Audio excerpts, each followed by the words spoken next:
So today we are here at our Glenda Rescue and Rehoming Centre in Somerset. It's one of our 4 rescue and rehoming centres around the country, and today marks the end of a wonderful chapter in the charity's history, in the fact that this is the last centre to be upgraded to have facilities where we have an indoor riding arena so we can rehabilitate horses all year round, but also have the visitor facilities to allow people to come and visit us, both to learn what we do, to visit, to walk the wonderful grounds we have, but above all become wonderful advocates for what the charity does and the really important role we have to educate people to look after their horses better.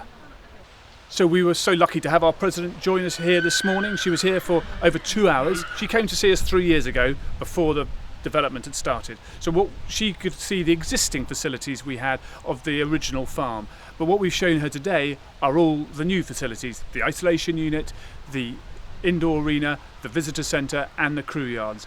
And it was a lovely opportunity for her to be able to be introduced to all the members of the staff team here and the volunteer at Glenda Farm.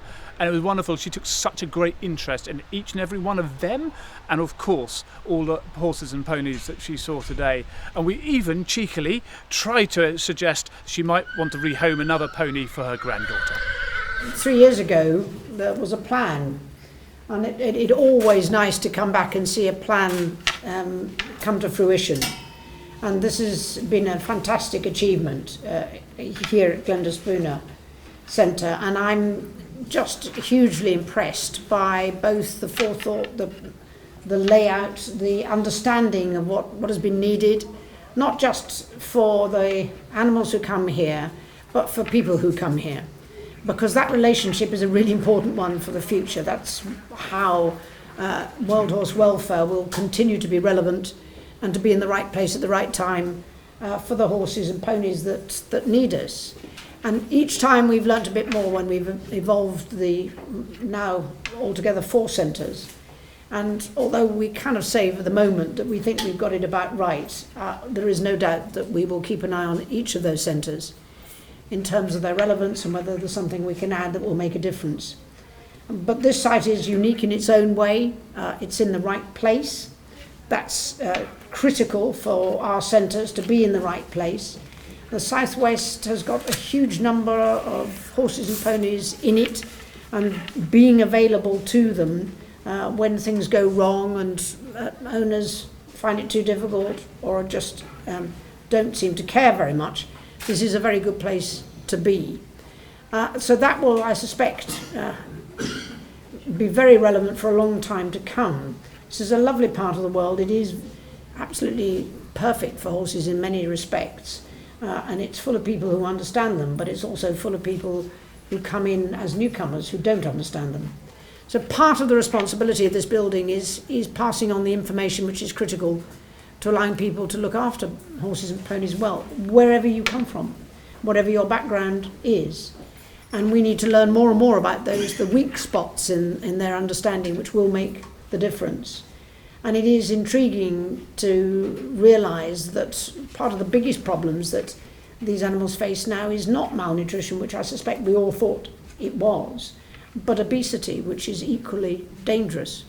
And I find that's why we need to be constantly aware of what we're doing and understanding where those problems are arising.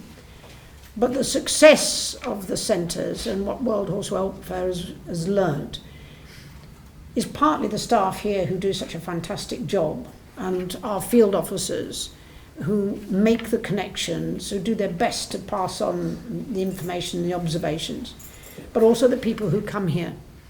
Our volunteers who come to help, and the visitors, because the visitors are taking an interest, and we can make that connection when they come to take an interest. And we can do that, of course, a lot better if the surroundings are places that they want to come back to and keep the connections. And it's a dangerous place to come if you actually look around, as I've realised, which is why I wasn't spending too long with each individual animal today.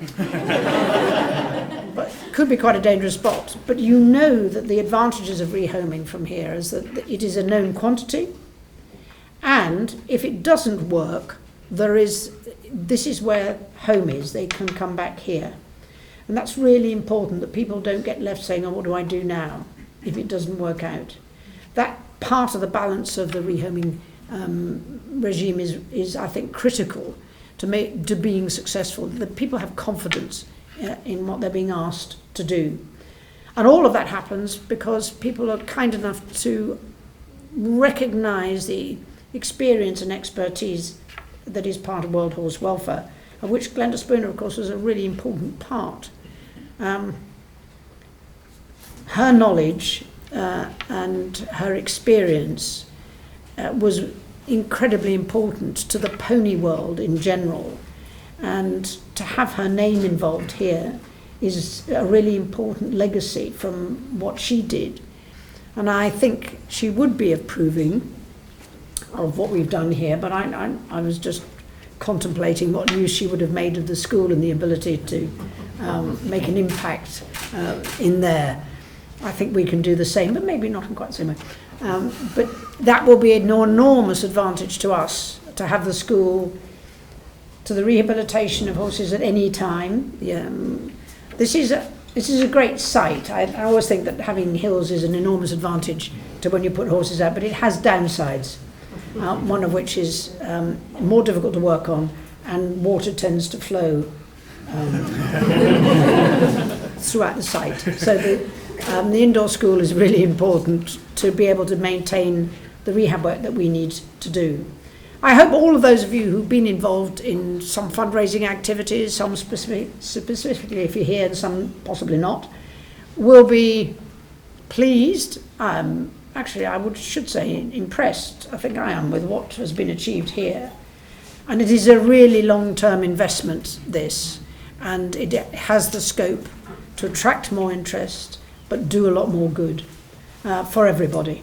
So for everybody who's been a contributor and been part of this process and helped us create this venue, we're really pleased. So I hope there will be lots of visitors who will come take advantage of the new visitor centre, and I hope there will be lots more people who will take advantage of the indoor arena for whatever reason. But this is a venue, as the Glenda Spooner Farm Rescue and Rehoming Centre will become better known and even better supported in the future. And that will increase the profile of World Horse Welfare and what it does worldwide to a much greater audience. So thank you all very much indeed for joining us.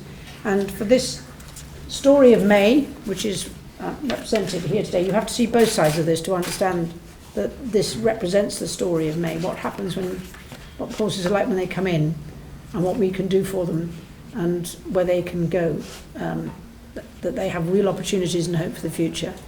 So it's a pleasure to officially open the visitor centre and the indoor school.